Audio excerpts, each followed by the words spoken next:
Selamat sejahtera dan selamat kembali ke kelas matematik Cikgu Chan.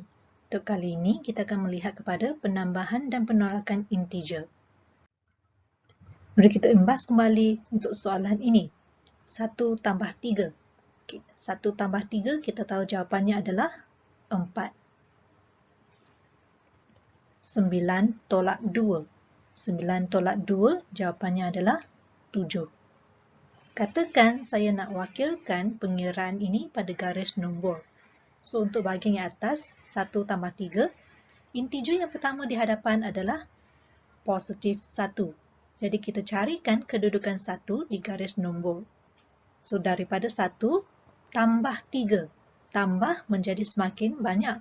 Jadi, kita gerakkan dia ke sebelah kanan sebanyak 3 kali. Kerana tambah 3.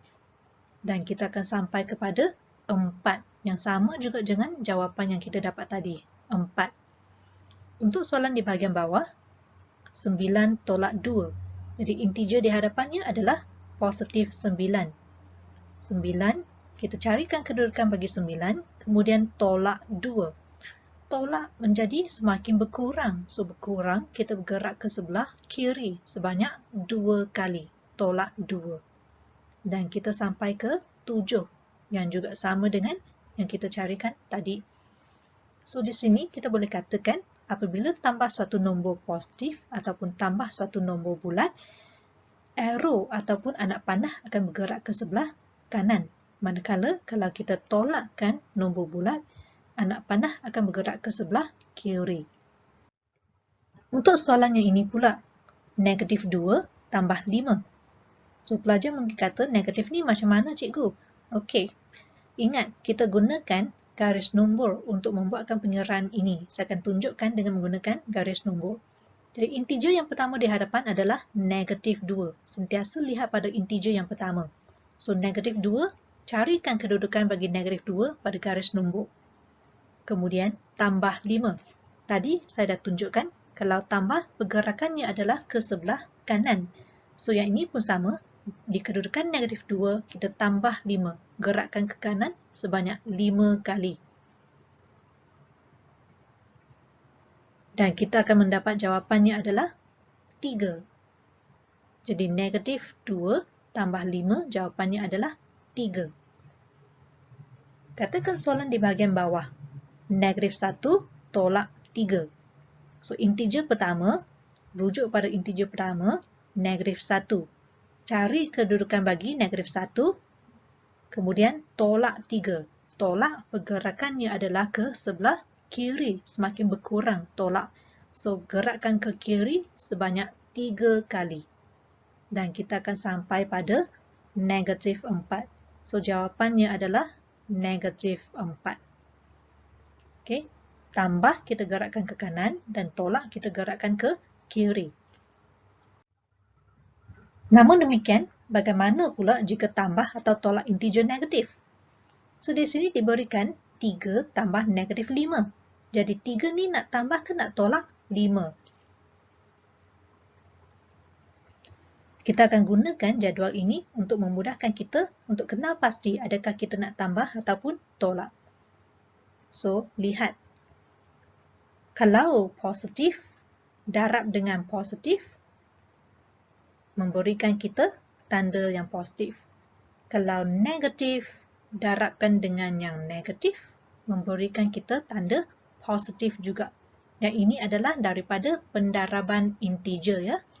So di sini saya dah pernah kata jika sama tanda, maknanya operasi yang sama tu positif dengan positif, maka suka jadi kita jadikan dia sebagai tambah ataupun positif. Tetapi kalaulah satu adalah positif, satu lagi adalah negatif, contohnya yang sedang saya highlight yang ini, warna hijau. Jadi, kalau tak sama tanda, tak suka, maka kita jadikan dia sebagai tolak. Okey. So, kita akan applykan yang ini ke dalam soalan yang sama ni. 3 tambah negatif 5.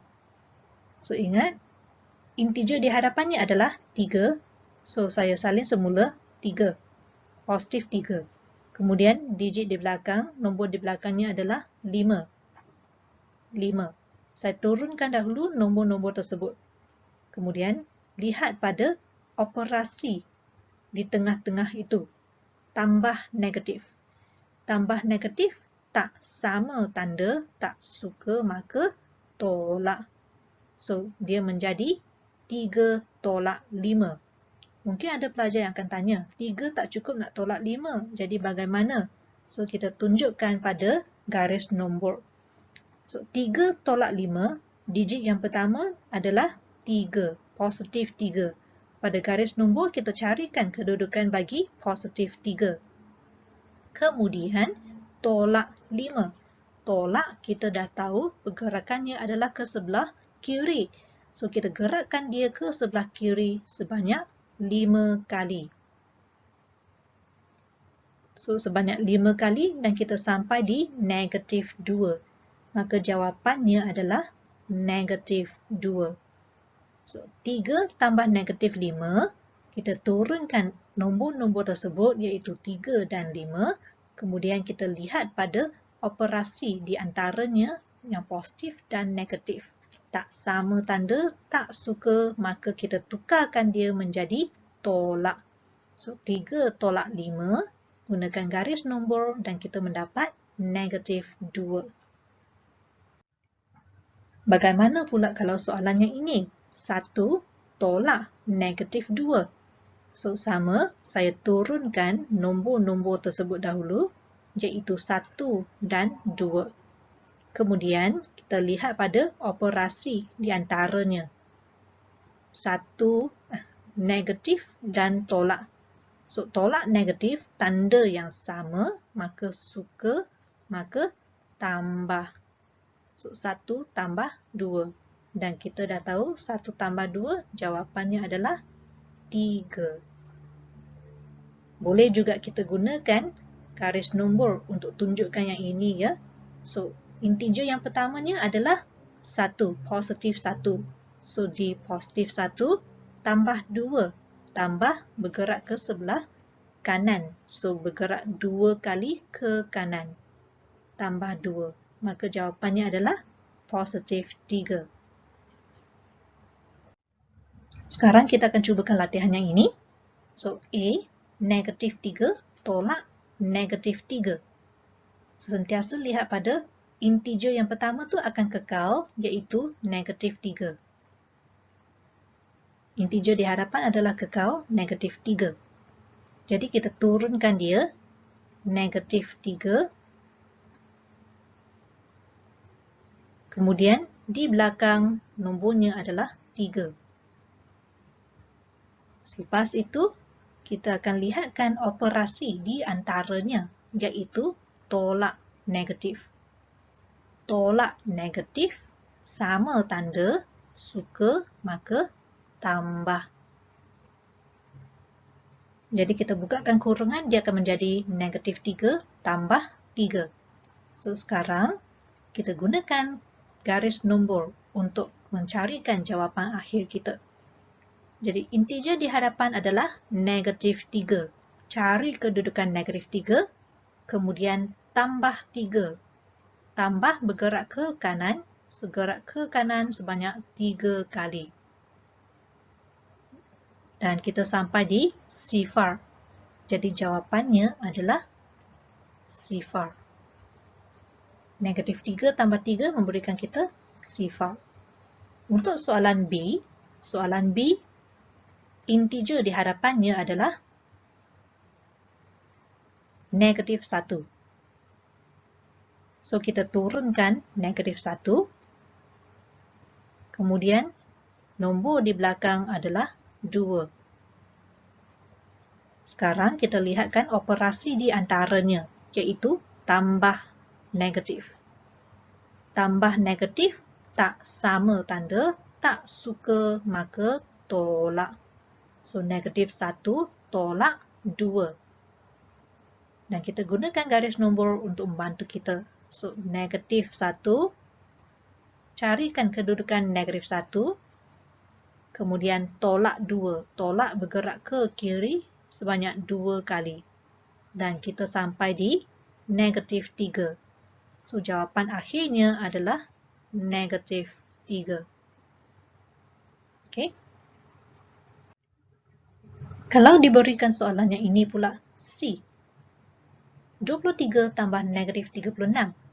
Jadi integer yang di depannya adalah positif 23. Kita turunkan 23. Nombor di belakang adalah 36. Kita turunkan 36. Kemudian kita lihat pada operasi di antaranya. Tambah negatif. Tambah negatif tak sama tanda, tak suka maka tolak. So sekarang, adakah kita masih lagi menggunakan garis nombor untuk kirakan yang ini? Takkanlah kita nak gunakan garis nombor kemudian kita lukiskan sampai 30 lebih tanda. Jadi untuk yang ini, kita boleh gunakan jadual ini. Okey, jadual ni saya namakan dia sebagai jadual hutang bayar balik. Jadi apa yang kita buat sekarang ialah kita masukkan nombor-nombor ke dalam jadual ini. Jadi nombor yang pertama iaitu 23. Dia adalah positif. So saya masukkan 23 di bawah bahagian positif.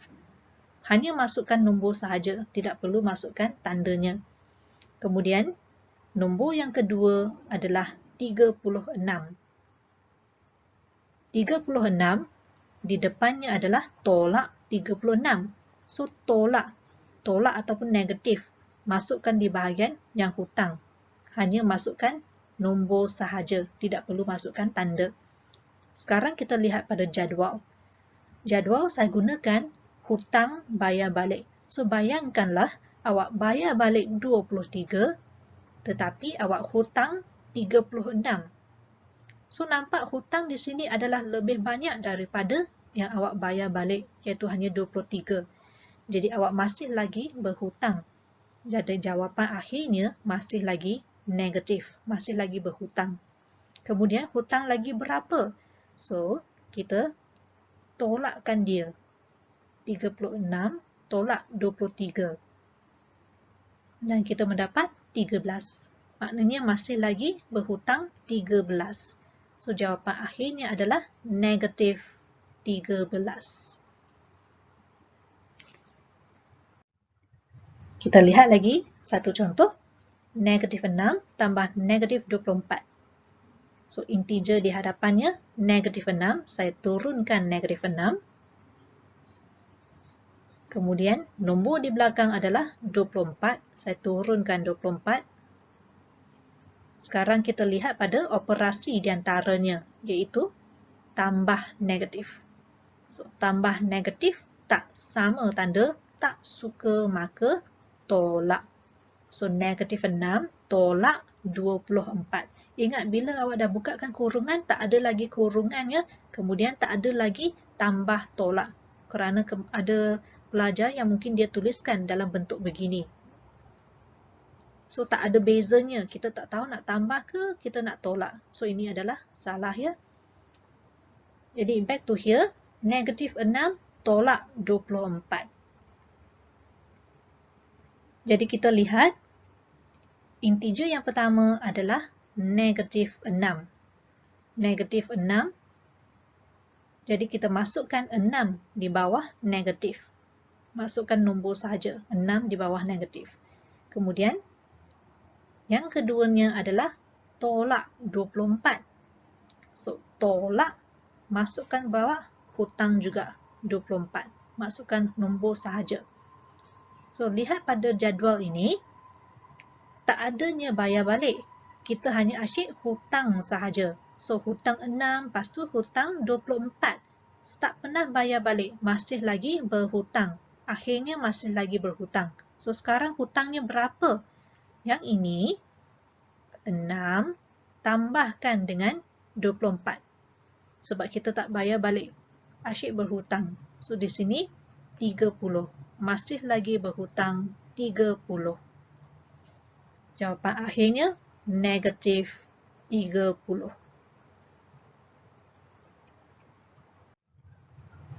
Okey, contoh yang ini pula.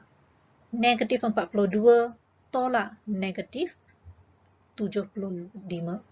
So, negatif 42 saya turunkan. Kemudian 75 saya turunkan. Lihat pada operasi di antaranya tolak negatif. Tolak negatif sama tanda suka, maka tambah. Sekarang kita masukkan ke dalam jadual.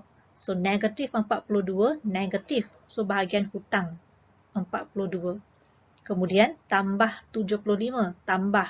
So, bahagian bayar balik 75. Masukkan nombor sahaja. So, daripada sini, lihat pada jadual. 75 dengan 42, 75 adalah lebih besar. Maknanya awak dah bayar lebih dah. Bayar 75, tapi hutangnya hanya 42. So, awak terbayar lebih. Terbayar lebih maknanya jawapan akhir itu adalah positif. Jadi, terbayar lebih berapa? Kita carikan bezanya. 75 tolak 42. Jadi, kita terbayar lebih 33. Jawapan akhir 33. Positif 33. Jadi kesimpulannya di sini, kenal pasti kita nak tambah ataupun tolak integer yang diberi. Contohnya, negatif 17 tolak negatif 4. Jadi kita nak tolak ataupun nak tambahkan 4 tersebut. Kemudian, gunakan jadual hutang bayar balik seperti dalam bawah ini untuk menyelesaikan soalan yang diberi. Jadi itu sahaja untuk kali ini. Sekian, terima kasih.